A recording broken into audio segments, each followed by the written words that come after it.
अस्सलाम वालेकुम viewers. Drama serial गुल राना की लास्ट एपिसोड में आप देखने जा रहे हैं कि अदिल सो रहा होता है तो अचानक उसकी आंख खुल जाती है। जब वो साइड पर देखता है तो अकबर चचा हाथ में तस्बीह पकड़े रो रो कर उसके लिए दुआएं मांग रहे होते हैं। अदील को अपना रवैया याद आ जाता है। जब वो राना को कपड़े दिखा रहे होते हैं, ऊपर से अदील आकर राना से वो कपड़े छीन कर अकबर चचा की तरफ फेंकता है, ले जाए इन्हें, दोबारा मुझे ये कपड़े नजर ना आए यहाँ पर।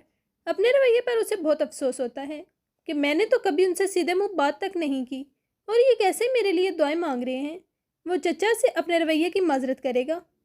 राना कहती है कि बारिश तो रुक गई है, अशर भाई भी खैरियत से पहुंच गए होंगे। अदील कहता है राना तुमसे एक बात पूछूं।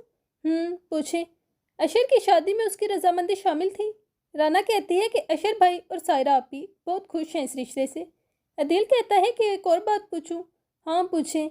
अगर ये सच है तो तुम मुझसे क्यों छुटकारा पाना चाहती थी। राना कहती है कि आपको क्या लगता है मैं किसी और से मोहब्बत करती हूँ, इसलिए छुटकारा पाना चाहती हूँ आपसे।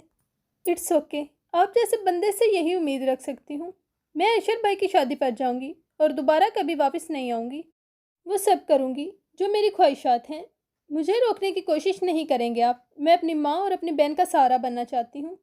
अशर वापस कराची जाने के लिए निकल जाता है। जब गाड़ी अपने आखिरी स्टॉप पर रुकती है तो ड्राइवर कहता है कि भाईजान आपको कहाँ जाना है, ये आखिरी स्टॉप है।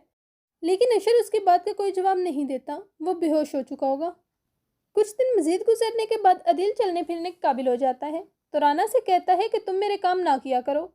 अब मुझे खुद से आदत डाल लेनी चाहिए काम करने की। वैसे भी तुम तो हमेशा हमेशा के लिए चली जाओगी ना। राना खामोशी से वहाँ से चली जाएगी।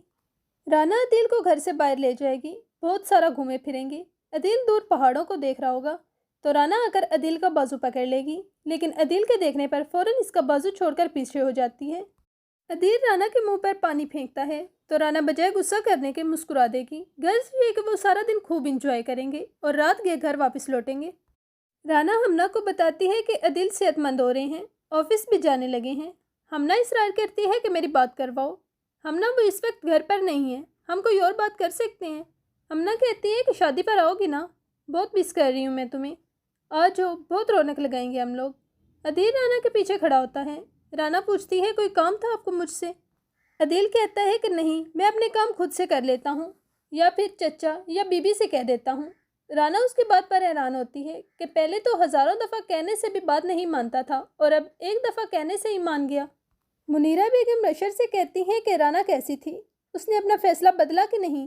अशर कहता है कि अदिल बहुत बदल गया है पहले से, लेकिन राना अब भी वैसे की वैसी है, ना उसने अपना फैसला बदला है। वो अदिल के साथ नहीं रहना चाहती। मुनीरा बेगम कहती हैं कि अशर तुम्हारी बात मानती है, वो मेरी तो बात नहीं मानेगी। तुम इसे समझाओ कि ये माशरा अकेली औरत को जीने नहीं देता। लेकिन वो बच्ची है, समझेगी नहीं। अदील ऑफिस से घर आता है तो राना कहती है कि आप अकेले कैसे आ गए। अदील कहता है कि मुझे गुलाम रसूल छोड़कर गया है। तुमने मार्केट जाना था ना, जाओ तुम और अशर की सारी फैमिली के लिए कपड़े लेना। किसी भी चीज़ के लिए फिक्रमंद होने की ज़रूरत नहीं है। अदील अपने दोस्तों के पास चला जाता है जहाँ वो पहले कभी जाया करता था, लेकिन वहाँ वो सबसे अलग थलग रहता है। घर में राना फिक्रमंद हो रही होती है कि अदील कहाँ रह गया। वापस आने के बाद अशर हॉस्पिटल में एडमिट हो जाता है। वो राना से बात करना चाहता है। आलिया राना को कॉल करती है, आलिया बाजी कैसी हैं आप और अशर भाई कैसे हैं। अशर उसकी आवाज़ सुनकर बहुत खुश होता है। राना पूछती है कि शादी की तैयारियां कैसी चल रही हैं। मैं भी बहुत जल्द आप लोगों के पास आ जाऊंगी। आलिया को भी अशर की मोहब्बत का कुछ कुछ अंदाज़ा हो जाता है। अदील की फ्रेंड दिल से मिलने के लिए आती है। मैंने तुम्हारी एक्सीडेंट का सुना था, रहा नहीं गया मुझसे। गुले राना को देखकर कहती है कि ये कौन है। अदील कहता है कि ये मेरी वाइफ है। राना वहाँ से उठकर चली जाती है क्योंकि उसे रूबी बिल्कुल भी पसंद नहीं आती।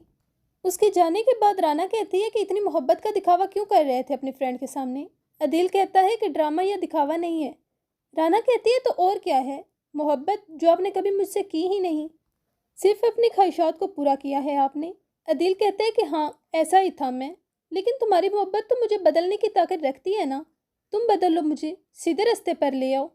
राना कहती है कि मैं क्यों करूँ ऐसा, मेरे ख्वाबों को जलाकर राख किया है आपने, मुझे मैं एक खिलौना समझा आपने, अब ये गिले करना फजूल है। अदील कहता है कि मुझे बिगाड़ने में मेरी फुफियों का हाथ है। वो जानते थे कि अगर मैं ठीक रहा तो उनके हाथ कुछ नहीं आएगा। वो मुझे इस्तेमाल करती रही और मैं उनके हाथों इस्तेमाल होता रहा, इसलिए मुझे किसी से मोहब्बत नहीं हुई। राना अदील की किसी भी बात को सीरियस नहीं लेती, लेकिन उसके घर आने का, उसके खाने का पहले से ज़्यादा ध्यान रखने लगती है। कैंसर की वजह से अशर की वफ़ात हो जाएगी और राना अशर की वफ़ात के लिए कराची वापस आ जाएगी। राना को छोड़ने के बाद अदिल फिर से वापस इस्लामाबाद चला जाएगा और अपना ज़्यादातर वक्त बच्चों के साथ गुजारेगा। वो बहुत ज़्यादा पॉजिटिव सोचेगा, लेकिन इसका कोई फ़ायदा नहीं होगा क्योंकि राना कभी वापस नहीं आती। बस वो अदिल की यादों और ख्यालों में रह जाती है। इस तरह की मज़ीद वीडियोज़ देखने के लिए हमारे चैनल को सब्सक्राइब करें। मिलेंगे एक नई वीडियो के साथ। अल्लाह हाफिज़।